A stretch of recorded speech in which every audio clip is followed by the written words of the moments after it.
প্ৰথমতেতো ভগৱান আল্লাহ তাল্লাৰ ওচৰত শুক্ৰিয়া আদায় কৰিছোঁ। সৰুক্ষেত্ৰীবাসী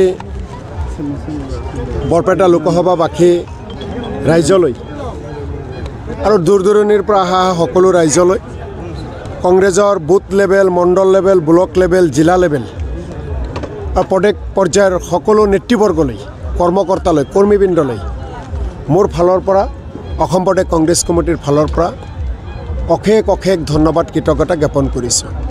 আপোনালোকে জানে আমি মিটিঙৰ সময় দিছিলোঁ 1 বজা। ৰাতিপুৱা যেতিয়া মই ইয়াতে তদাৰক কৰিবলৈ আহিছিলোঁ 9:30 বজাত 3-4শ মানুহ। মই ক'লোঁ চাচাসকল কিয় আহিছে ইমান সোনকালে, মিটিংটো দেৰিকৈ আপোনালোকে যাওক, অলপ চাহ পানী খাই হওক। মই ইয়াৰে ওচৰত চাহ দোকান আছে, মই দেখাই দিলোঁ। তেওঁলোকে নাই, আমি ইয়াৰ পৰা নাযাওঁ কাৰণ চকী নাপাওঁ, আমি আগত বহিব লাগিব। আগত আমি দেখিছিলোঁ বিভিন্ন থিয়েটাৰ, গান, সংগীত অনুষ্ঠানত চকীৰ কাৰণে বহু আগতীয়াকৈ চকী দখল কৰে বিহু ফাংচনসমূহত। এইবাৰ প্ৰথমবাৰ মই বহুত মিটিং কৰিছোঁ, এইবাৰ প্ৰথমবাৰ দেখিছোঁ 9:30-10 বজাৰ পৰা ইয়াতে লোকাৰণ্য। আৰু কি সদল বলে বিভিন্ন কয়াকুছি সংলগ্ন যিমান ৰাস্তা ঘাট আছে 3-4 কিলোমিটাৰ গোটেই ট্ৰেফিক জাম। আপোনালোকে দেখিছে কেনেকৈ লহৰ আহিছে। লহৰ আহি মল্লিকাৰ্জুন খাৰ্গে ডাঙৰীয়াক সকলোৱে স্বাগতম জনাইছে, আমাৰ নেতৃবৰ্গক স্বাগতম জনাইছে। এয়া মোৰ আৰু আমাৰ কংগ্ৰেছ দলৰ কাৰণে পৰম প্ৰাপ্তি। আৰু এনেকুৱা এটা শুভ দিন, এনেকুৱা এটা শুভ মুহূৰ্ত সন্মুখত অহাৰ বাবে আৰু পাৰ কৰাৰ বাবে মই নেদেখাজনৰ ওচৰত শুক্ৰিয়া আকৌ আদায় কৰিছোঁ। আৰু মানুহৰ এনেকুৱা আশীৰ্বাদ, মানুহৰ এনেকুৱা মৰম ভালপোৱা আহি থকা দিনতো পাবলৈ ভাল কাম কৰিম। আৰু মানুহে যি ধৰণে বিচাৰে, যি ধৰণে কাম কৰিলে, যিধৰণে কথা বাৰ্তা ক'লে, চাল চলন যেনেকুৱা হ'লে মানুহে আশীৰ্বাদ দিব। আৰু এনেকুৱা আহি থকা সময়খিনিতো আহি ভিৰ কৰিব, সফল কৰিব, তেনেকুৱা কাম কৰাৰ কাৰণেও নিজকে সদায় সাজু ৰাখিম। আজিৰ সভাখনে প্ৰমাণ কৰে যে দেশত পৰিৱৰ্তন হ'ব, নৰেন্দ্ৰ মোদী ডাঙৰীয়া বিদায় হ'ব। অসমত 2026 চনত হিমন্ত বিশ্ব শৰ্মা বিজেপি এজেপি বিদায় হ'ব। আজিৰ সভাখনে প্ৰমাণ কৰি দিলে ফণীভূষণ চৌধুৰী ডাঙৰীয়া কোনো পৰ্যায় বৰপেটা লোকসভাত জয়যুক্ত হ'ব নোৱাৰে। কাৰণ হিন্দু, মুছলমান, বড়ো, বাঙালী, মুছলিম সকলোৱে একত্ৰিত হৈছে আৰু একেই শ্লোগান, নৰেন্দ্ৰ মোদীক বিদায় দিয়ক, বিজেপিক বিদায় দিয়ক। কুশাসনৰ পৰা সুশাসন লাগে, যাৰ বাবে ৰাহুল গান্ধী ডাঙৰীয়াৰ ওপৰত আস্থা প্ৰকাশ কৰি দেৱবায়ন ডাঙৰীয়াক ইয়াতে জয়যুক্ত কৰিব বিচাৰিছে। আকৌ সাংবাদিক বন্ধুসকলকো ধন্যবাদ জনাইছোঁ। আপোনালোকে যোৱা কেইবাটা দিন ধৰি আমাৰ এই সভাখনৰ কাৰণে প্ৰচাৰ কাৰ্য চলাই আছে।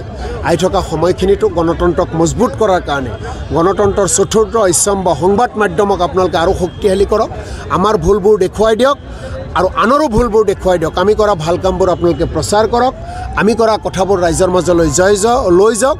আমাৰ এটা কথাই, আমি সকলোৱে মিলিজুলি সৰ্বাংগ সুন্দৰ এখন ভাৰতবৰ্ষ আমি গঢ়িব বিচাৰোঁ। শংকৰ আজান মাধৱদেৱৰ অসম আমি গঢ়িব বিচাৰোঁ। দাদা, বৰপেটাত মানে হাতী আৰু মাউত শুই পৰা বুলি কৈছে ভাষণত ভূপেন বৰাই, কি ক'ব? হাতীৰ মাউতটো দেখাই নাই, হাতী কোনে চলাব? হাতী ফণীভূষণ চৌধুৰী দিছে, দ্বিতীয়তে হাতী চলাব পৰা নাই। আৰু এনেও হাতীৰ প্ৰতি সন্মান আছে। হাতীক লৈ আমি গৌৰৱ কৰোঁ, অসমৰ হাতী, কাজিৰঙাৰ হাতী, আমাৰ মানসৰ হাতী।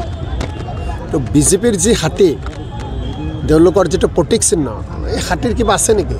তেওঁলোকেতো মোদী আৰু হিমন্ত বিশ্ব শৰ্মাৰ ডিজেল পেট্ৰলেই চলি আছে। এতিয়া হাতীৰ পৰা নামি তেওঁলোকে মোদী আৰু হিমন্ত বিশ্ব শৰ্মাৰ বাহনত উঠিছে। হাতী ক'ৰবাতে আমবাৰীতে থাকি আছে।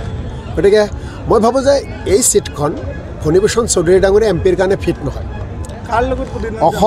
অসমৰ কোনো এজন মানুহক যদি আপোনালোকে সোধে ফণীভূষণ চৌধুৰী ডাঙৰীয়া দিল্লীত গৈ, সংসদত গৈ বৰপেটাৰ কাৰণে, অসমৰ কাৰণে কিবা ক'ব পাৰিব নেকি? সকলোৱে ক'ব নোৱাৰে।